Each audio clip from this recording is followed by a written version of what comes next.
예수님이 오늘 성전을 걷고 있을 때 사내들인에 있던 제사장들이 예수님에게 이런 질문을 던집니다.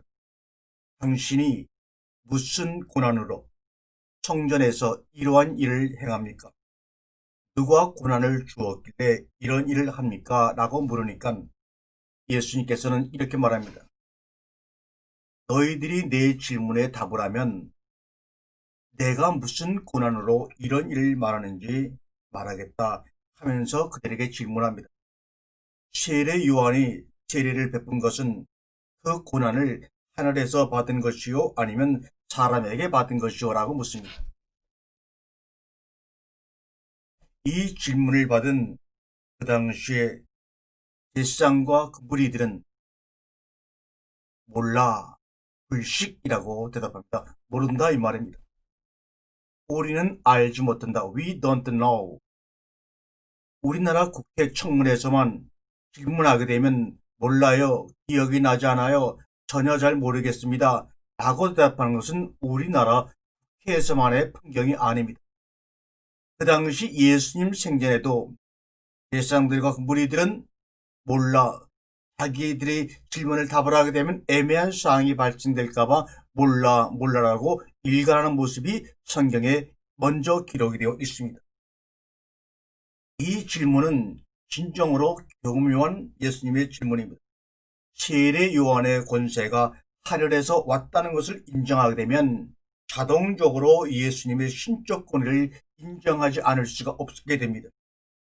그런데 세례 요한의 신적 권위를 부정하게 되면 그를 진정한 애언자로 믿고 제사함을 얻은 광대한 민중으로부터 배척을 당하게 될 것입니다. 이에 사내들이는 그 종교적 권위를 상실하게 되는 것이죠. 이에 당한 사내들인의 원로들은 무지를 자신들이 알지 못함을 가장할 수밖에 없습니다. We don't know. 우리는 알지 못한다. 이렇게 말하니 예수님께서도 그러면 나도 너희들에게 말하지 않겠다. 이렇게 묻는 장면들이 아주 재미있게 묘사되어 있지요.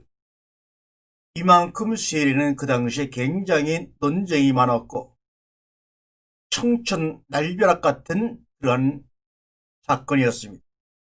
우리는 그저 세례를 받은 것이 얼마나 청천날벼락이고 충격이든지 그 당시 그 현장으로 들어가 보지 아니하면 하나님이 글로 우리의 상상을, 우리의 생각을 인도해 주지 아니하시면 알 길이 없습니다. 그저 내가 예수를 믿었다는 징표로 아니면 이 교회의 교인이 되었다고 하는 하나의 요식행위로, 그래서 세례를 받기 전이나 세례를 받은 후나 그 삶의 모습이 변한 것을 보지 못합니다. 감격이 사라졌다 이 말이요. 그러나 여러분에게 세례를 받도록 처음 세례를 시작한 세례 요한이 이 세례를 시작했을 때는 목숨을 내어놓고 시작했고 결국은 자기의 생명을 바쳤던 것입니다. 헤로드 왕의 부인의 요청으로 소반에 목이 잘려서 담겨져서 바쳐지게 되었습니다. 이만큼 위험한 사건의 시작이 바로 세례의 시작입니다. 청청날벼락, 그것은 세례였다. 그렇다면 여러분, 세례라는 것이 무엇인가 제대로 알아야지만 감격이 오는 것입니다. 불식, 내가 모른다고 하는 것을 아는 것처럼 가장하고 세례를 받고 세례를 얘기하고 세례 문답을 하니 세례 전과 세례 후가 다를 수가 없는 것입니다. 우리가 지금 방금 사내들인 원로들과 예수님의 대화를 하는 그 장면을 제가 말씀을 드렸습니다. 우리가 예수라고 하는 것은 신성이나 숭배적인 어떤 그런 것을 드러내는 것이 아닙니다. 2000년 전에 이스라엘이라는 작은 땅에 등장했던 말씀이신 예수 그리스도, 이 예수라고 하는 것은 역사적으로 증명된 인간의 이름입니다. 또한 그 당시 이스라엘 나라 가운데 가장 흔한 이름 중에 하나가 바로 예수와 예수입니다. 그러면 그리스도라는 것은 무슨 말입니까? 그리스도는 메시아 사상을 의미하는 상징적인 단어입니다. anoint, anointed, 기름 부음을 받은 자, 이것이 바로 그리스도입니다. 그러므로 예수 그리스도 할 때 예수와 그리스도를 잘 이해합니다. 역사적으로 증명된 이름인 예수와 그리스도라는 것은 어떤 연관이 있는가? 그 예수가 기름 부음 받은 자로 이스라엘 땅에 어느 날 갑자기 등장을 했습니다. 또 기름 부음을 받은 자만이 그리스도가 아닙니다. 기름 부음을 하는 자, 상대방에게 기름 부음을 해주는 자, 이들도 그리스도라고 하는 것입니다. 사울왕과 다윗과 솔로몬왕이 기름 부음을 받음으로 왕이 되었던 것처럼, 그래서 그들을 그 당시에는 그리스도라고 칭했던 것처럼 그들에게 기름 부음을 한 사무엘이나 엘리 같은 선지자나 제사장도 그리스도라고 하는 것입니다. 그러므로 기름 부음을 받은 자와 기름 부음을 하는 자, 이 두 종류의 사람들을 바로 그리스도, 이렇게 얘기합니다. 우리는 지금 그리스도면 예수 그리스도라고 생각을 하지만 그 당시 예수님이 활동하던 그 당시에는 수많은 그리스도가 있었습니다. 다윗도 그리스도요, 사울도 그리스도요, 솔로몬도 그리스도요, 선지자도 그리스도요, 제사장들도 기름 부음을 하는 자들이기 때문에 그리스도였습니다. 이러한 그 당시의 사정을 알지 못하면 예수 그리스도, 우리가 기독교라고 하는 말은 한문으로 그리스도를 기독교라고 번역한 겁니다. 그러므로 예수교라고 하는 것보다는 그리스도교, 기독교라고 스스로 말을 하면서 그리스도에 대한 관심은 없고 오로지 예수를 숭배하고 신성시하는 이 잘못된, 깨달지 못한 풍토가 기독교를 참 자유로 인도하지 못하고 있습니다. 세례 요한의 사명을 보면 그 사명이 뭐냐? 다른 것 아닙니다. 예수가 기름 부음을 받은 자요, 또 예수가 기름 부음을 하는 자라고 하는 그리스도라고 하는 것을 믿게 하는 것이었습니다. 요한복음 1장 6절과 8절에 보면 바로 예수가 그리스도라는 것을 증언하는 사명을 가졌습니다. 그 사명을 마치자마자 그는 목에 잘려 죽었습니다. 그런데 오늘날 그렇게 예수가 그리스도라는 것을 증명하기 위해 세례라는 청청날벼락 같은 제도를 도입하고 스스로의 생명을 소반 위에 정말 당겨서 죽을 수밖에 없는 그런 삶을 통해 우리에게 그리스도라는 것을 증언하기 원했던 사도 요한의, 세례 요한의 삶과 생애는 다 사라져버리고 우리는 오직 그리스도에는 관심이 없고 예수에게만 관심이 집중되어 있습니다. 요한복음 1장 7절에 보면 그가 증거하러 왔으니, 요한이 드러내어 말하였고 숨기지 아니하니, 드러내어 하는 말이 나는 그리스도가 아니다, 이렇게 말합니다. 나는 그 그리스도라는 사람을 증거하러 왔다, 이렇게 말합니다. 그리고 목이 잘려 초반에 담겨져 죽습니다. 우리는 역사적으로 증명된 말씀이신 예수, 인간된 그 예수의 삶을 통해, 죽음을 통해 우리에게 그리스도를 증명하고자 하시는 예수님의 그 사역을 온전히 깨닫고 예수님을 통하여 우리가 그를 하나님의 양식으로 먹고 우리는 기름 부음 받은 자가 되어야 하고, 또한 우리는 기름 부음을 하는 자가 되어야 합니다. 베프티즘, 세례라고 하는 것, 이 세례라는 단어를 우리가 떠올릴 때마다 우리가 알아야 할 것은, 원래 수천 년 동안 유대교 전통에는, 모세오경에는, 유대교라는 그 종교에는 세례라는 것 자체가 없습니다. 또 세례라는 말도 없었습니다. 다만 동물을 바치고 제물을 바쳐서 자기들의 죄를 정화하는 정화의식이라는 것이 있습니다. 우리가 정말 그 가나안 포도장지에서 정말 그 포도를 만들었던 그 물이 바로 정화의식이라는 것 중에 하나입니다. 발을 씻습니다. 그런데 어느 날 약대 털옷을 입은 이상한 청년 하나가 요단강에 나타나서 요단강에 사람들을 넣었다 뺐다 하면서 시작한 것이 바로 세례의 처음이요 기원입니다. 바로 여기서부터 우리가 받는 세례가 시작이 되었던 것입니다. 그 당시 아무리 노력하고 제물을 바치고 동물을 바쳐도 율법으로 인한 죄에 찌든 그 상태에서 벗어날 게 없어 절망적이던 그들에게 이스라엘 백성들의 입장에서 보면 물에 들어갔다 나오기만 하면 모든 죄를 단번에 용서를 다 받는다 라는 사상은 혁명적인 사상이자 대선언입니다. 카를 막스가 공산주의 이론을 선언한 것은 여기에 비하면 조족지혈입니다.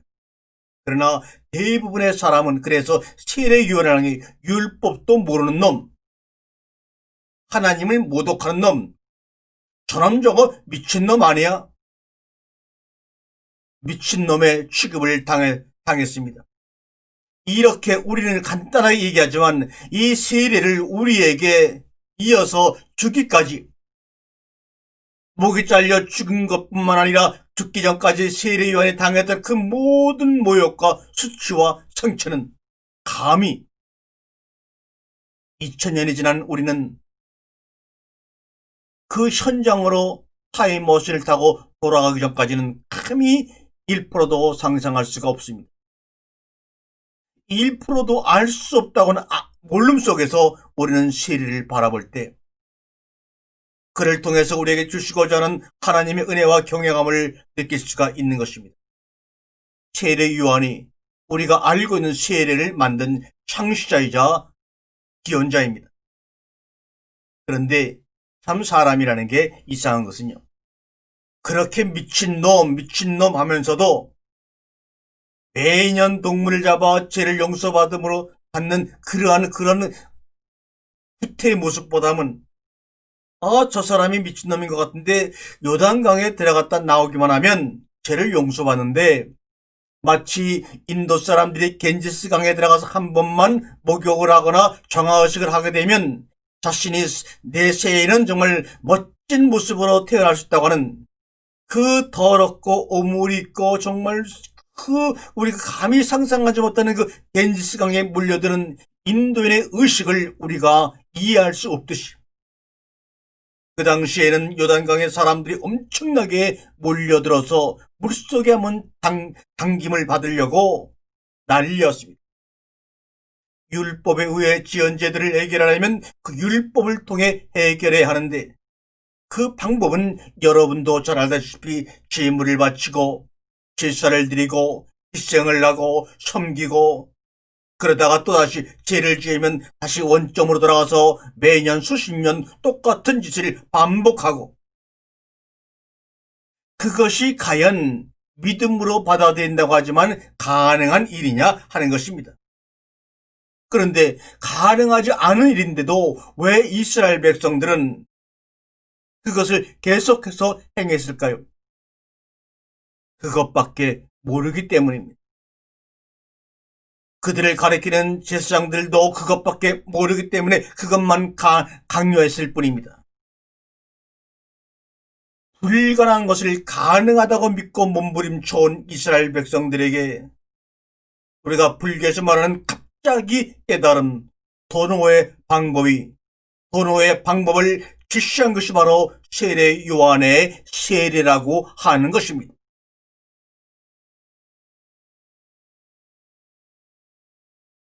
율법으로 제물을 바치고 하는 다양한 정화의식은 대제사장들과 서기관들이 만들어낸 종교의식일 뿐입니다.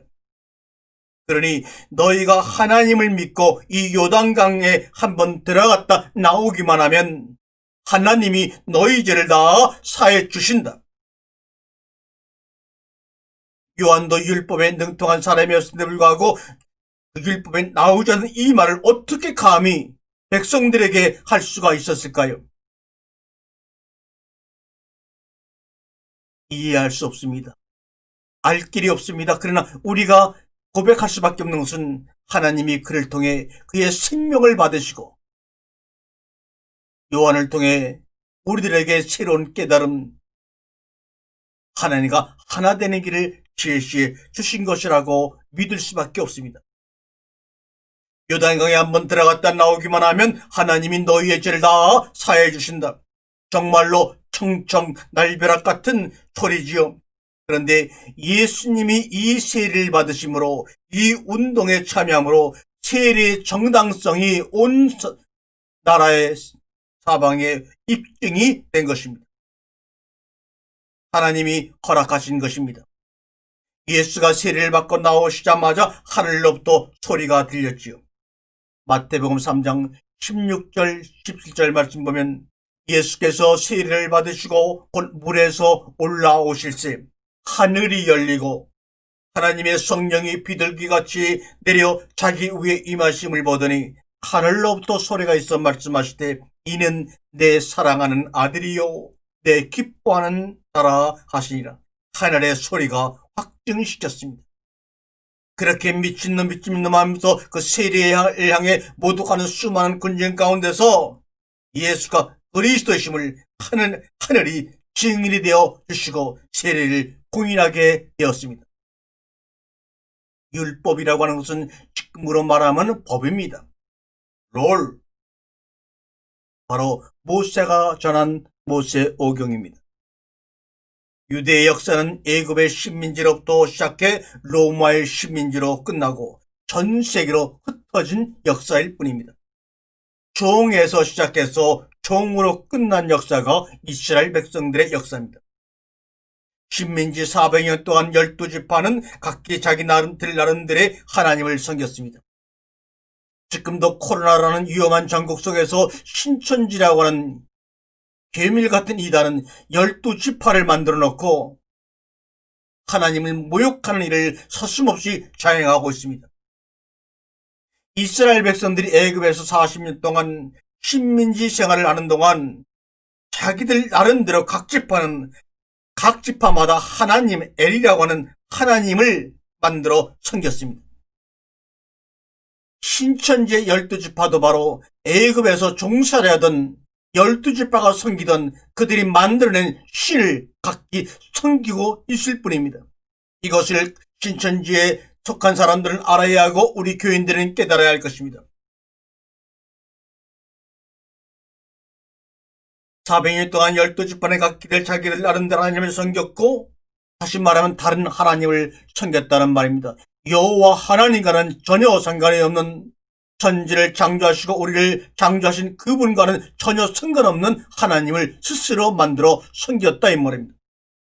여기에다가 함께 따라 나온 수많은 잡족, 이방 민족들이 섬기던 수많은 신이 그 속에 짬뽕되어 버리고 말았습니다. 얼마나 많은 신이 있었겠습니까? 셀 수 없이 수많은 신 엘이 있었습니다.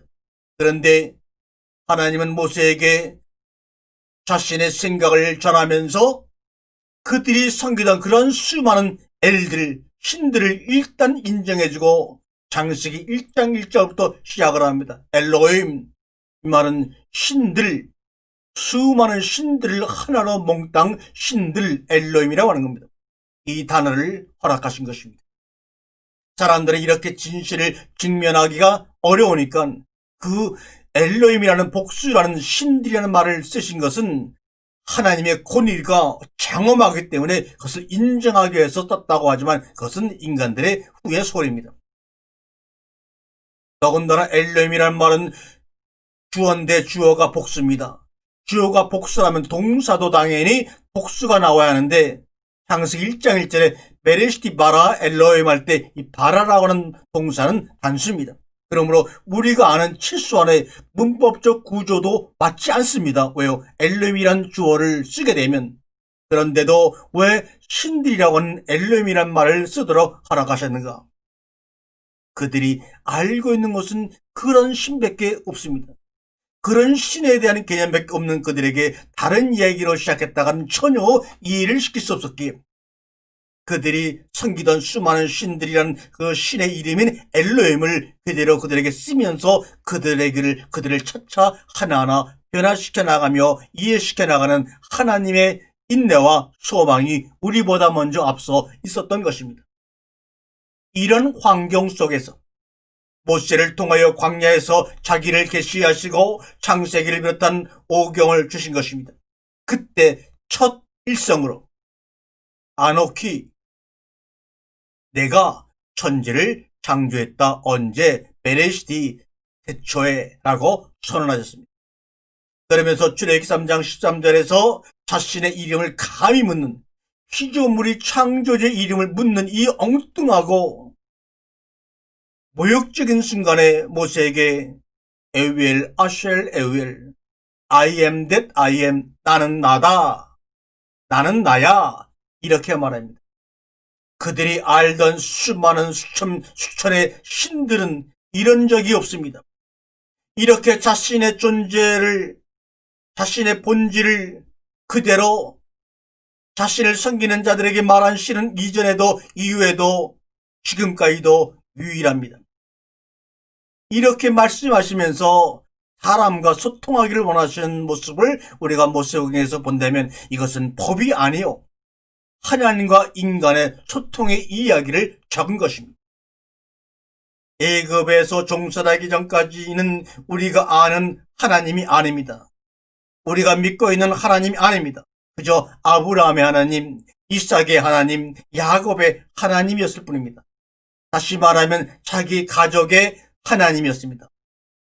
주변의 다른 가족들도 자기 가족을 지켜주는 신들을 만들어 섬기고 있었는데 거기와 같은 모습의 신들을 가지고 있었을 뿐입니다.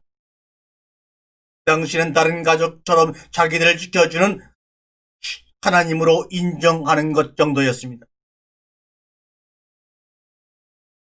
그런데도 성경에서 아브라함을 믿음의 아브라함이다, 믿음의 아브라함이라고 우리가 해석을 해놓고 나니까 아브라함은 뭔가 대단하게 우리가 알고 있는 하나님보다 더 특별한 온전한 하나님을 섬기고 있었다고 생각할지 모르지만 사실적으로 보게 되면 그렇습니다.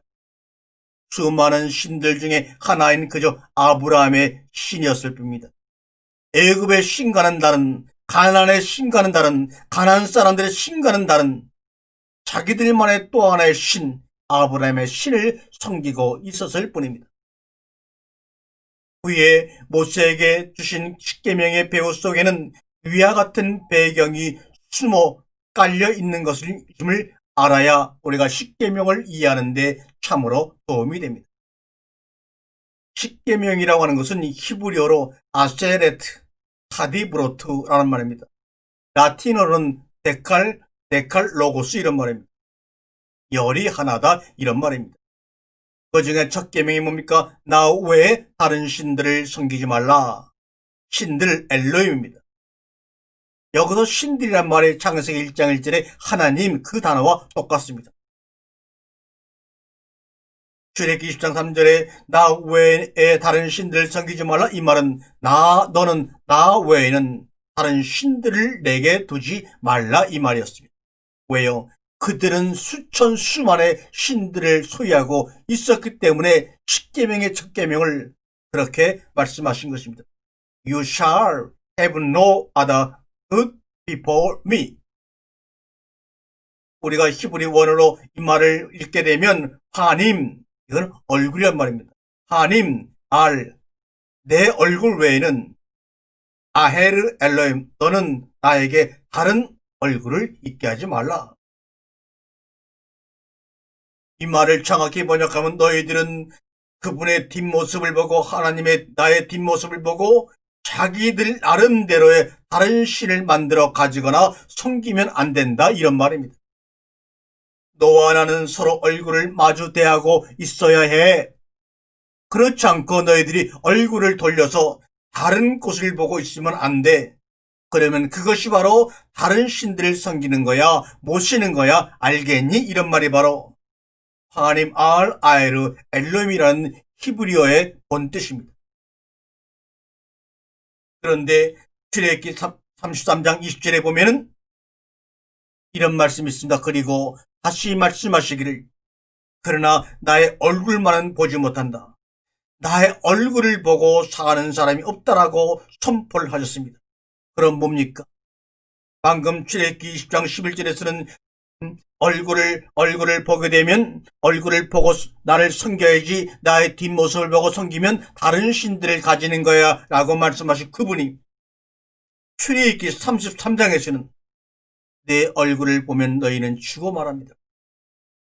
그런데 출애굽기 33장 20절 전에 11절에서는 모세와 친구처럼 얼굴과 얼굴을 보시면서 말씀을 나누었어도 모세는 죽지 않았습니다. 죽지 않은 모세를 앞에 놔두고 주님은 너희들은 내 얼굴을 보면 죽는다고 역설적으로 이중적으로 이중성을 가지고 말씀하시는 하나님의 그 마음을 우리는 읽어야지, 성서적으로 분해하고 문자적으로 분해하고 원어적으로 분해해서는 절대로 하나님께서 그 말씀의 행간 속에 숨겨놓으신 진정한 하늘의 소리, 생명의 소리를 우리가 들을 수가 없는 것입니다. 여기에 대해서는 나중에 다시 한번 따로 깊숙이 이 주제만을 가지고 왜 내 얼굴을 보면 죽는다고 하신 하나님이 그 전에는 모세와 친구처럼 얼굴과 얼굴을 맞대어 얘기를 나누셔도 모세를 죽이지 아니하셨는가? 출애굽기 20장에서는 너희는 얼굴과 얼굴을 맞대어 봐야지 나의 뒷모습을 보고 상상하면서 나를 섬기면 그것이 바로 다른 신들을 가지는 거야 라고 십계명을 강의할 시간이 있게 되면 여러분과 함께 나누겠습니다. 방금 읽은 출애굽기 33장 8절 이하의 말씀을 한번 읽어드립니다. 모세가 장막으로 행차할 때마다 모든 백성은 자기 천막 앞에 서서 모세가 장막으로 들어갈 때까지 그들을 지켜보곤 하였습니다. 9절에 모세가 장막에 들어서면 구름 기둥이 내려와 장막 문간에 섰고 야훼께서 모세와 말씀을 나누었습니다. 10절에 구름 기둥이 장막 문간에 서 있는 것을 바라보면 모든 백성은 각각 자기 천막 문간에 일어섰다가 엎드려야 했습니다. 11절에 야훼께서는 마치 친구끼리 말을 주고받듯이 얼굴과 얼굴을 마주하시고 모세와 말씀을 나누셨습니다. 모세가 진지로 돌아온 뒤에도 모세의 젊은 시종 눈의 아들 여호수아만은 장막을 떠나지 않았습니다. 12절에 모세가 야훼께 아뢰니다. 이제 당신께서는 저에게 이 백성을 이끌고 올라가라고 하셨습니다. 하지만 당신의 파송을 받아 저와 같이 갈 분이 누구이신지 아직 가르쳐주지 아니하셨습니다. 당신께서는 저에게 너는 잊을 수 없는 이름이요 너는 내 눈에 든 사람이라고 말씀하셨는데, 너는 잊을 수 없는 이름이요 내 눈에 든 사람, 내 눈에 들어와 있다는 겁니다.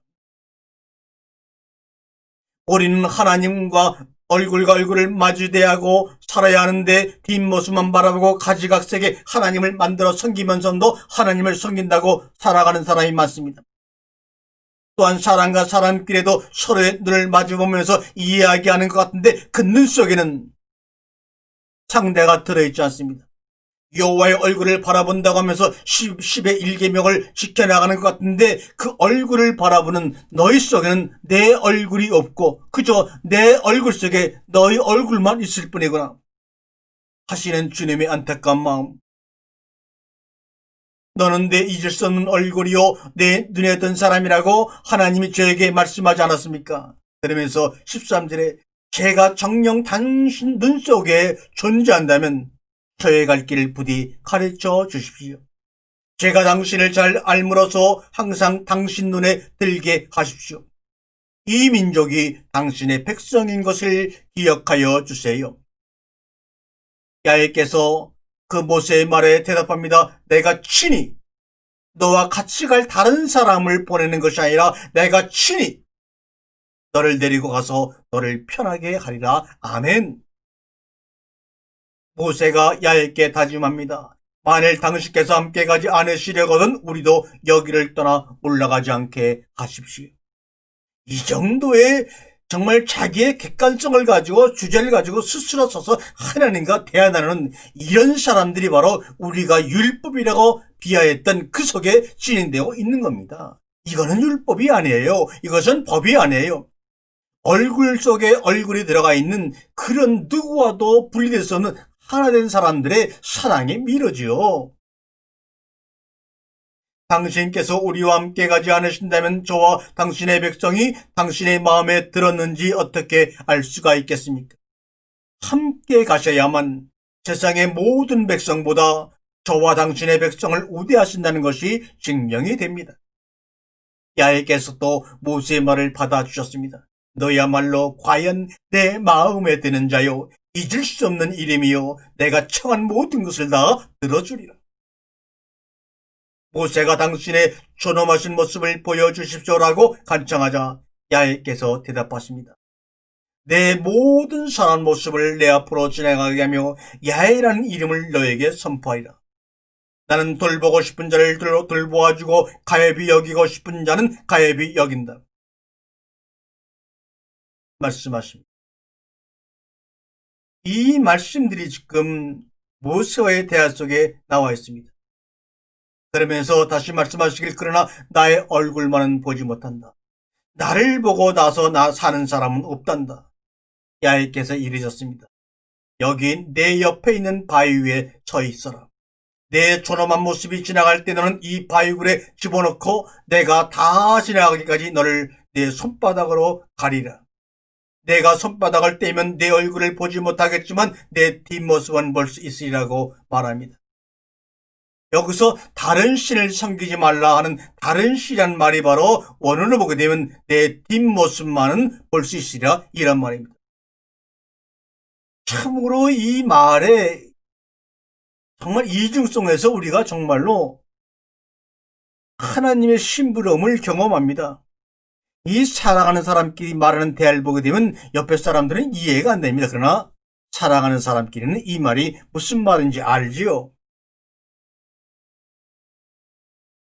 마당들과 성수와 지성소라고 하는 장막이 천막 안에 만들어졌습니다. 성수에서 마당들에서는 예수의 뒷모습만 봐야지 얼굴을 봤다간 죽습니다. 그러나 지성소 안에서는 온전한 얼굴과 얼굴로 맞대어보는 장소가 바로 지성소입니다. 지성소 안에서 하나가 되지 못한 자가 나를 보면 죽는다고 말합니다. 그러니 하나가 되지 못한 자들은 그분의 뒷모습만 볼 수밖에 없지요. 그분과 하나가 되게 되면 얼굴과 얼굴을 맞대어보고 그분의 눈 속에 내가 들어가 있고 나의 눈 속에 그분이 존재하게 되는데, 그분과 하나가 되지 못하니 그것은 하지 않고 얼굴 보고 죽는다고 하셨으니 나는 당신의 뒷모습만 볼게요. 이것이 뭡니까? 창세기 첫 계명을 어기는 인간들의 고백입니다. 이게 바로 다른 신들을 섬기는 것입니다. 뒷모습만 볼 수밖에 없는 수많은 자들이 뒷모습을 본 근거로 앞에 얼굴을 만들어 얘기를 하니 수십, 수천, 수만 가지의 하나님의 가면이 만들어졌을 것 아닙니까? 이것이 바로 그 당시의 모습이고 현재의 모습입니다. 우리는 광야에서 용감하고 씩씩하게 40년 동안 가나안을 행군한 것처럼 느껴지지만 사실은 광야로 나온 그들은 질이 멸렬한 자였습니다. 그래서 그들을 하나로 묶고 끌고 가기 위해서는 우리가 인식하는 율법적인 다양한 장치가 일시적으로, 임시적으로 필요했던 것입니다. 그래서 율법이 구체적으로 확장되어 나간 것입니다. 가나안에 와서도 그 율법이 관념적, 추상적으로 고정이 되어버려서 율법의 정신과는 정반대되는 길을 걸어갔습니다. 율법의 구속력이 여러분이 알다시피 얼마나 엄청납니까? 모세 오경의 율법보다는 후에는 수많은 구전으로 내려온 율법이 그들을 묶어버려서 유대민족을 율법에 구속당하는 죄에 찌드는 민족으로 만들어버리고 말았죠.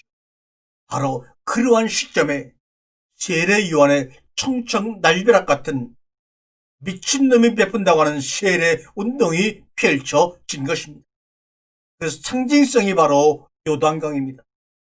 지혜롭게 요단강을 건너 율법으로부터 자유함을 얻으라, 이 말입니다. 회개하라, 천국이 가까웠다. Repent, For the kingdom of heaven is near. 메타노이아라는 회개라는 그 말을 영어의 repent라고 생각하고 번역한 이유는 뭡니까? 이것은 메타노이라는 정신을 알고 있으면서도 우리의 마음속에는 사람의 생각이 더 먼저 앞섰기 때문에 원죄라는 사상을 기본으로 알고 이해하고 있기 때문에 번역한 사람들이 어떤 행위적인 죄에 대한 속죄를 얘기하는 리펜트라는 영어단을 쓰게 된 것이죠. 너는 죄인이니 원죄인이 회개해야 돼. 그래야 하나님이 다스리는 나라가 올 거야. 말이 안 되는 것이죠. 여러분 잘 보세요. 하나님이 다스리는, 하나님의 주권이 역사하는 그 하나님이 다스리는 것의 전제 조건이 죄인인 내가 회개하는 것으로 출발한다면 하나님의 다스림보다, 하나님의 주권보다 여러분과 저의 회개가 상위 개념이라는 말이 되는 것 아닙니까? 내가 회개해야 비로소, 내가 뉘쳐야 비로소 하나님의 다스림이 가능하다는 이런 불신앙적인 표현이 감히 어디 있습니까? 그런데 감히 이런 표현을 예수 이후 어거스틴도, 토마스 아퀴나스도, 초대교회 교부들도, 루터도, 칼빈도, 주변에 많은 신학자들과 현재까지 많은 사역자들도 이것을 강함하지 않고 그대로 사용하고 있는 것이 믿음인 줄로 알고 있습니다. 메타노이아라는 말은 너의 마음의 상태를 바꿔라 이런 말입니다. 회심하라 이런 말입니다. Newborn, born again, 거듭나라 이런 말입니다. 성령으로 거듭나라. 현재 너의 생각을 바꾸라 이런 말입니다. 오늘도 이 말씀을 듣다가도 말씀이 끝난 후에는 곧바로 원래 생각으로 용수철처럼 복원되어 버리고 마는 여러분의 생각, 깨어나세요. 깨어나세요. 니고데모는 다시 태어나야 천국을 볼 수 있다는 말은 그렇게 하는 하나님은 율법의 하나님이 아닙니다. 사랑의 하나님이십니다. 마음의 전환, 생각의 전환이 바로 메타노이아인데 이것을 리펜트라고 하는 행위적인 죄를 용서받기 위한 단어로 사용하고 있으니 우리가 거기서 벗어날 길이 없는 겁니다. 하나님은 사랑이시다. 우리의 생각의 전환을 통해, 우리의 마음의 전환을 통해 고린도전서 13장의 부분적인 것이 온전함으로 희미하던 것이 얼굴과 얼굴을 맞대어보고로 전환되는 것이 바로 메타노이아 회개입니다. 내 이웃을 내 몸과 같이 사랑함으로 이 말이 뭡니까? 하나님과 내가 하나 된 것처럼 너도 하나님 안에 존재하고 있으니 너도 나와 하나야 이런 말입니다. 하나님의 나라가 이 땅에 이루어지는 것, 하늘의 뜻이 땅에서 이루어지는 것, 그것이 바로 하나님의 나라이고 하나님의 다스림이고 하나님의 사랑입니다. 이것이 바로 회개라는 의미가 품고 있는 전반적인 내용입니다. 예수는 세례 요한처럼 세례를 베푼 물의 혁명이 아닌 불의 혁명을 택하셨습니다. 불의 혀같이 갈라지는 것, 아래가 아니라 아래에서 위로 치솟아 오르는 것, 땅에서 하늘로 점프하는 것, 위에서 높은 곳에서 낮은 곳으로 내려오는 물의 혁명은 세례 요한의 목이었습니다. 그러나 위에서 아래로 내려오는 것, 하늘에서 아래로 내려오는 것, 이것이 바로 뭡니까? 물의 혁명입니다. 그러나 불의 혁명은 아래에서 위로 치솟아 올라가는 겁니다. 하늘로 다시 올라가는 겁니다. 우리가 왔던 메레시티 안으로 들어가는 것입니다. 그런데 바벨론 포로기 이후 에스라가 주동이 된 율법의 낭독과 율법의 재해석 등을 통하여 페르시아의 조로아스터교의 모든 것을 둘러 설명하는 이언론으로 창세기의 선악과를 설명하기 시작하기부터 문제는 생기고 원죄론이 그대로 만들어졌던 것입니다. 바로 페르시아의 조로아스터교의 영향을 받고 바벨론의 영향을 받고 함으로 인해서 창세기 1장과 2장과 3장의 해석이 전혀 하나님의 뜻과는 다른 이언론으로 잘못 해석이 되기 시작하면서부터 하나님의 사랑을 아는 것이 아니라 하나님을 변호하는 변호의 신학으로 변질되게 되어서 지금까지 내려오고 있는 것입니다. 그렇다면 왜 아직까지도 이것을 포로기 이전의 해석 방법으로 이론론으로 바로 인식하고 돌아가지 못하느냐? 돌아가라, 생각을 바꿔라, 이 말이 바로 메타노이아입니다. 페르시아의 고레스 왕의 귀한 명령으로 고국에 돌아와서 페르시아의 이론론으로 자신들의 삶과 하나님을 생각해 보니 뭔가가 막혔던 것이 뚫리는 것 같았겠지. 이해하게 된다 그 말입니다. 왜 우리에게 이런 고난과 나라를 잊어버린 서름을 겪게 하는가? 이것은 바로 우리 가운데 죄가 있는데 선하신 하나님을 죄인 우리가 섬길 수가 없구나. 그러므로 이 죄를 용서받아야 돼. 등등 말이죠. 모세 오경을 바로 그 시각으로 다시 보고 읽고 이해하기 시작한 것이 바로 에스라 느헤미야 역대기상에 나옵니다.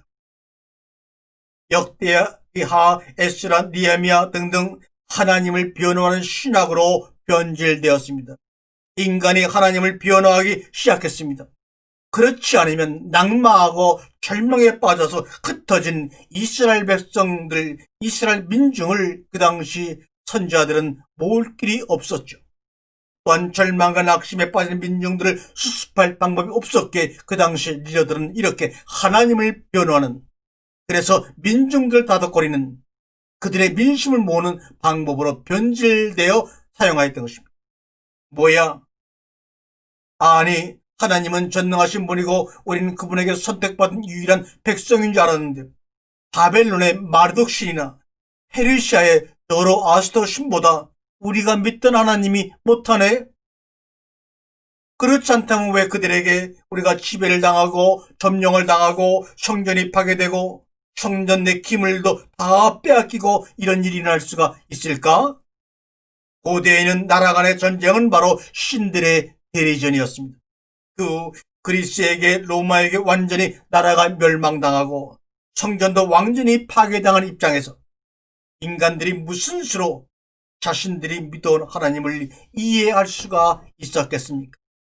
우리도 그 자리에 섰었다면 우리도 같은 형편에 처하지 않는다고 누가 보장을 합니까?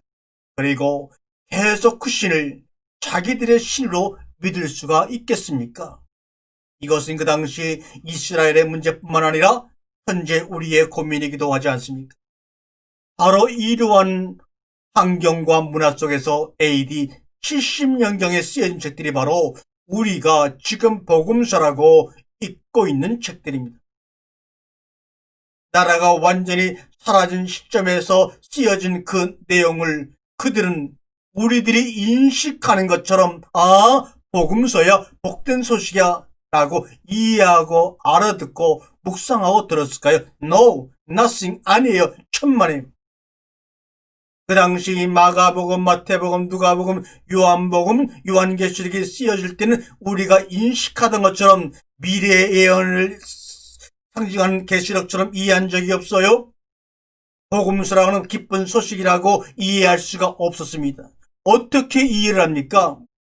예수가 자기의 나라가 망할 때까지, 성전이 망할 때까지, 성전의 기물들이 다 사라질 때까지 예수는 뭐였냐고 하는 분노와 절망과 의문에 빠진 그들이 마태복음의 몇 장이, 마가복음의 몇 장이, 누가복음의 몇 장이 우리가 지금 봐도 무슨 복음으로 들렸겠습니까? 그들의 책들의 제목처럼 마태가, 마가가, 누가가, 요한이라고만 되어 있지 복음이라는 말은 그 당시에 그 기록물에 남아 있지도 않습니다. 그냥 마가가 썼다라고 이해했고 책 제목도 그렇게 쓰여 있었습니다. 아니, 애초에는 책 제목조차도 없었을 것입니다. 지금 우리가 복음서라고 말하고 있는 것이 책들의 그 당시 형편입니다. 그렇다면 무엇이 우리가 복음서라고 부를 만한 내용이 그 안에 들어있길래 신약 성경을 정경화했던 그 당시 사람들이 이것을 복음이라는 말을 붙여서 책 제목을 만들었을까?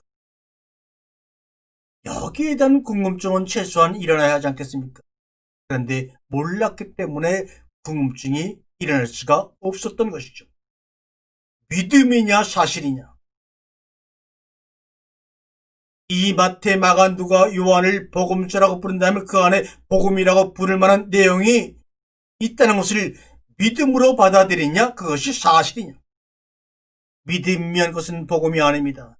그러나 그 안에 있는 역사적인 예수 그리스도가 계시고 그가 말한 내용들이 사실이라면 그것은 바로 복음이 될 수 있을 것입니다. 그러나 믿어야만 한다면 그것은 복음이 될까요? No, 아닙니다. 복음은, 복된 소식은 믿어서 되는 것이 아니라 사실의 현장들이 나에게 부딪혀오고 보여주고 만져지는 것입니다. 더군다나 복음서 중에 마지막인 요한복음은 마태, 마가, 누가 복음보다 30년 이상 뒤에 쓰여진 책입니다. 그렇기 때문에 초대교회를 잘 반영하고 있는 복음서입니다.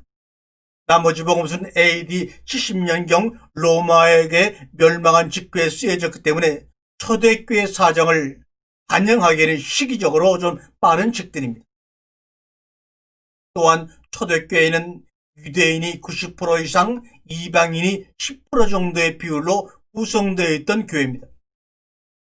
그런데 AD 70년 나라가 망하고 청전이 무너진 그것을 바라보는 그 시점에는 예수에 대한 희망조차도 거두어버리고 90% 된 유대인들이 다 떠났던 환경 속에서 마가가, 누가가, 마태가, 요한이 오늘 우리가 복음이라고 알고 있는 이 책을 썼던 것입니다.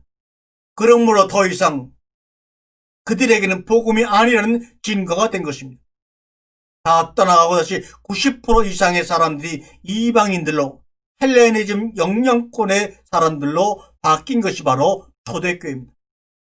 이것이 바로 요한이 요한계시록과 요한 1, 2, 3, 4와 요한복음을 저술할 당시의 주변과 초대교회 환경과 모습입니다.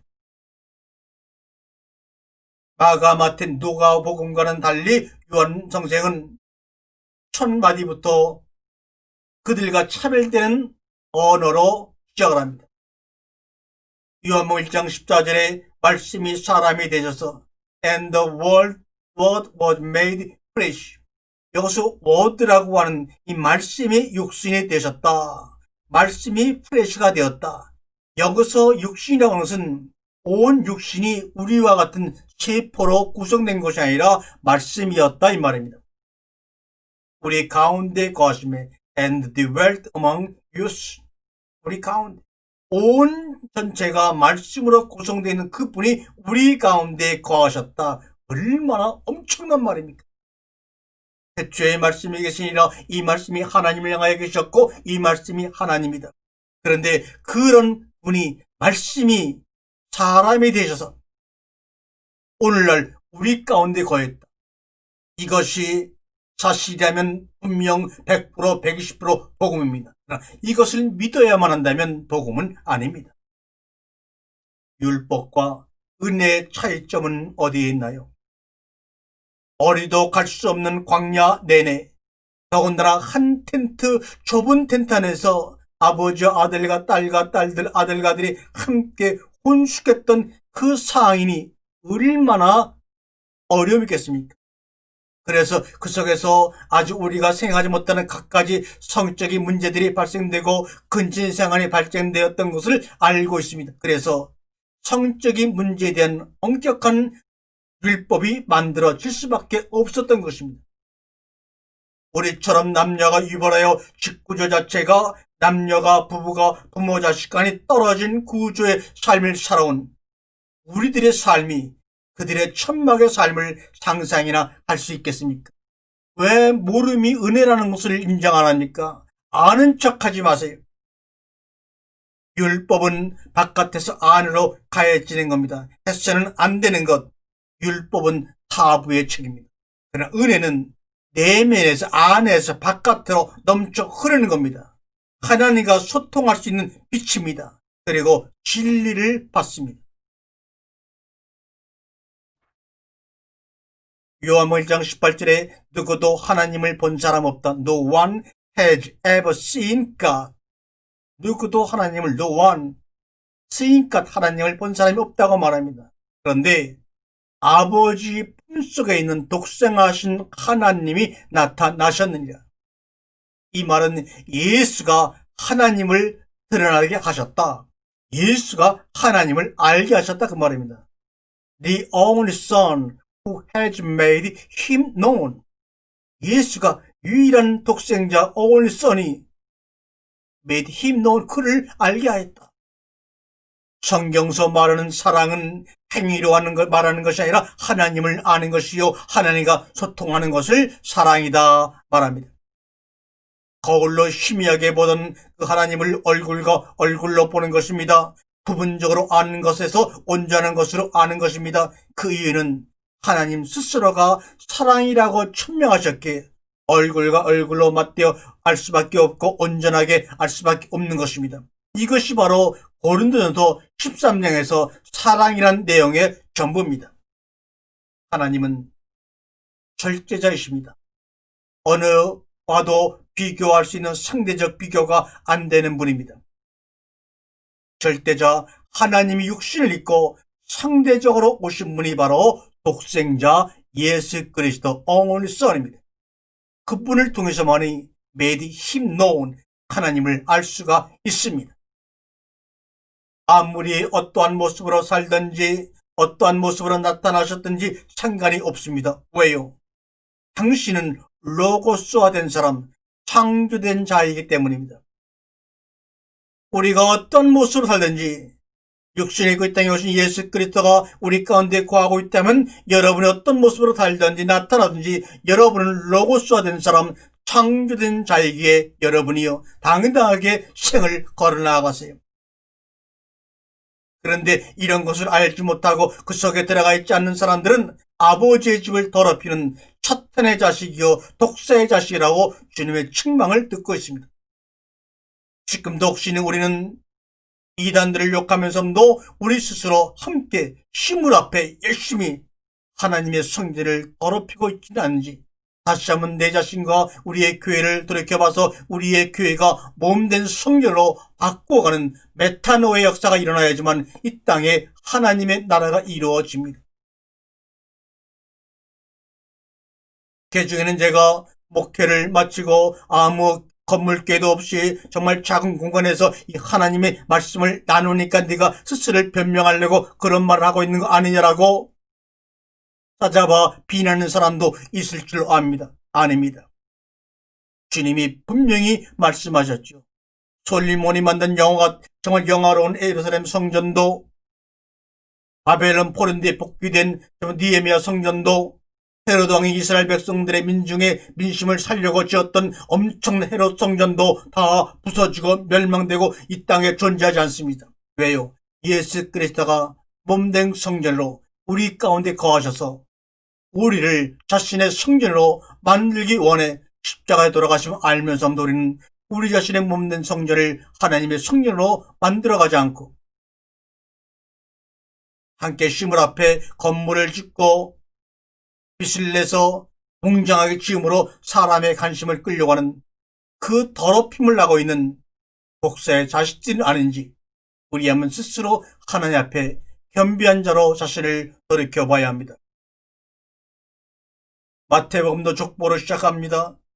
누가복음 족보 이야기가 있지만 로고스 앞에서는 모든 공간복음의 족보가 필요하겠습니까? 세례 요한이 로고스신 그분은 세례 요한에게 세례받을 이유가 없기 때문에 요한복음에는 예수님이 세례받는다는 말도 안 나옵니다. 그래서 요한복음에는 족보의 이야기나 세례의 이야기가 없는 것입니다. 이게 바로 요한복음이 다른 공간복음서와 다른 출발입니다. 그저 그냥 로고스로 말씀으로 하나님의 신성으로 우리 앞에 딱 나타나신 것이 바로 요한복음입니다. 하나님과 함께 있던 로고스가 우리 앞에 드러나서 우리 가운데 존재하십니다. 요한복음에서의 세례 요한은 예수에게 세례를 안 줬습니다. 대신 예수의 증언자로서만 자신을 등장시켰습니다. 나는 그의 소리 발가락만도 못한 존재라고 고백하면서 말입니다. 로고스는 실공의 기약을 받을 수 없는 분입니다. 여러분 가운데 로고스가 존재하신다고 말씀하셔서 그로 인해 하나님을 알게 되면 여러분은 시공의 제약을 받고 살아갈 수가 없는 자들입니다. 요한복음에서 예수가 로고스로 오신 분임을 증언하고 있습니다. AD 100년경에 유대인들은 기독교 박해 세력으로 떨어져 나간 족속들입니다. 대려 요한에게 너는 누구냐? 유대인들이 예루살렘에서 제사장들과 레인들을 요한에게 보내어 질문합니다. 너는 누구냐? 그는 이 질문에 후하게 길게 변명하거나 늘어놓지를 않았습니다. 강력하게 답을 했습니다. I am not the Christ. 나는 그리스도가 아니야. 하나님의 아들로서 예수와 같은 입장이 아니라고 분명히 말합니다. 이로써 나는 선지자 이사야의 말과 같이 주의 길을 곱게 하라고 광야에서 외치는 자의 소리라 하고 말합니다. He said, I am the voice of one crying in the wilderness. Make straight the way of the Lord, as said the prophet Isaiah. 만일 나에게 누군가 너는 누구냐고 물어본다면 저와 여러분은 단순 담백하게 한마디로 뭐라고 말씀하시겠습니까? 요한복음 1장 10절에 그러면 네가 그리스도 아니라면 헛된 그렇다면 너는 뭐냐? 네가 엘리야냐? I'm not. 아니야. 그럼 네가 선지자냐? 그 약속된 선지자냐라고 물어봅니다. I'm not. 그러자 이것도 저것도 아니면 도대체 너는 도대체 누구야? 네 정체성이 뭐야? 너 자신에 관하여 너는 뭐라고 규정하느냐라고 끊임없이 세리연하게 묻습니다. 우리도 나 자신에게 나의 정체성에 대해서 질문을 해야 합니다. 이때 요한이 대답하는 유명한 말이 주의 길을 곱게 하라고 광야에서 외치는 자의 소리라고 대답을 하죠. I am the voice of crying in the wilderness. Make straight the way of the Lord. 그렇다면 여러분에게 질문합니다. 그렇다면 너는 뭐야? 이 질문에 간결하고 심플하게 대답할 수 있는 여러분들이 되시기를 이 아침 주님의 이름으로 축원합니다. 아멘.